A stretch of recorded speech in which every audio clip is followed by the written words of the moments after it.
Saudara-saudara, kita akan bahas satu tema yang sangat menarik, yakni apakah Yesus mendirikan gereja? Sering ada pertanyaan yang beredar di kalangan umat bahwa gereja adalah kumpulan orang yang percaya kepada Yesus Kristus. Terkait dengan pernyataan ini, dapat dimengerti bahwa Yesus menjadi pengikat dan penegak dasar umat Katolik, iman Katolik. Dengan demikian, apakah Yesus dapat dikatakan sebagai pendiri gereja? Saudara Laurencia, Semarang. Konsili Vatikan Pertama dalam dokumennya tentang iman, Dei Filius, menyebut jelas bahwa Allah lewat putranya yang menetapkan dan membentuk gereja. Pernyataan ini kemudian dilanjutkan dalam refleksi Konsili Vatikan kedua. Terlebih dalam dokumen tentang gereja Lumen Gentium, dikatakan di dalamnya Bapa menetapkan untuk menghimpun mereka yang beriman dalam Kristus dalam gereja kudus. 2. Gereja kemudian disebut sebagai tubuh Kristus.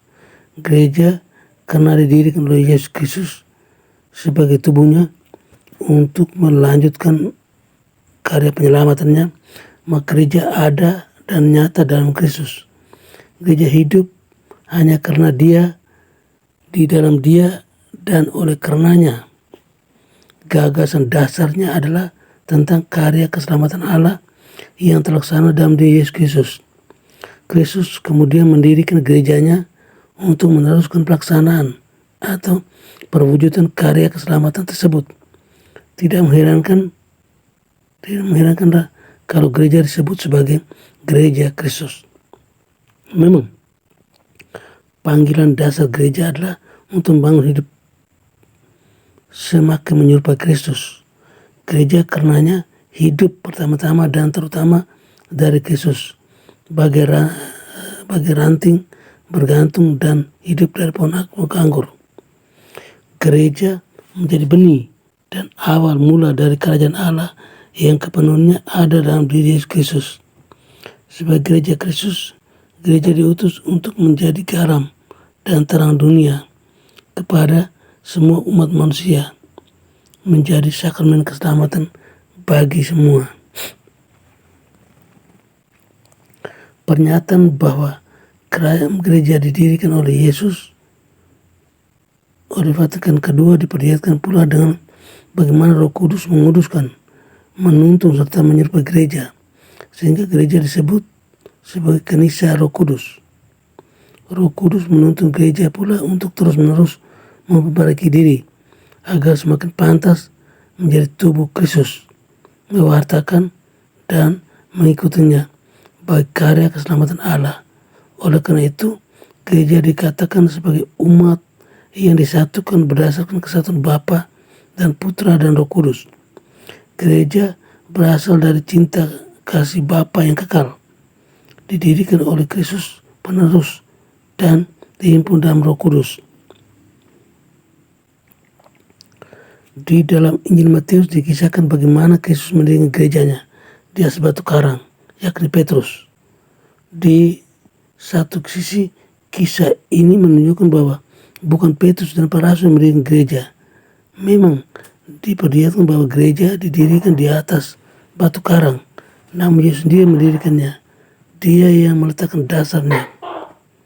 Paparan Matius memperlihatkan tentang ciri rasuli yang hierarkis dalam tubuh gereja Kristus ini, dengan peran khas Petrus di dalamnya. Petrus dikatakan diberi kunci yang menunjukkan pada kuasa atau kewenangan yang diberikan Yesus kepada Petrus untuk menguatkan kita semua, untuk mengembalakan umatnya, serta memimpin jemaat perdana sebagaimana dipaparkan dalam Kisah Para Rasul. Vatikan kedua menyebutkan pula bahwa gereja yang didirikan Kristus adalah gereja yang satu dan tunggal. Gereja yang satu dan tunggal tersebut adalah gereja yang berakar pada tradisi dan pengembalaan para rasul yang dibangun di atas Petrus, Tentang ini, Paulus menyebut gereja sebagai dibangun di atas dasar para rasul dengan Kristus sebagai batu penjuru. Bagi gereja Katolik, memang berarti bahwa gereja Kristus ini adalah gereja yang hierarkis, yang dalam Petrus dan penggantinya didapatkan dasar dan asas kesatuan iman, serta persatuan yang kelihatan dan tetap. Landasan lain dari keberadaan gereja yang didirikan Yesus adalah Ekaristi. Gereja lahir dari Ekaristi dan Ekaristi lahir dari gereja, karena keduanya ditetapkan oleh Yesus. Oleh karena itu, gereja yang didirikan oleh Yesus ini adalah gereja yang hidup, bersumber dan berpuncak pada Ekaristi. Sakramen yang lahir dari air dan darah, korban keselamatan diwujudkannya.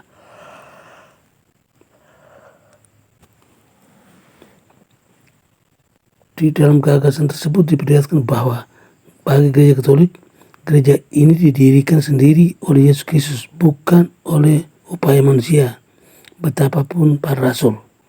Memang gereja memiliki tata organisasi dalam kenyataannya sebagai tubuh sosial, akan tetapi semua itu merupakan wujud dari kenyataan terdalam gereja sebagai tubuh Kristus, sebagai tubuh dengan segala kerapuannya dan kelemahan umatnya.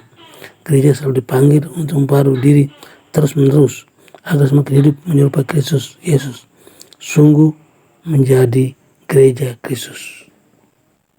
Oke, sekian dan terima kasih.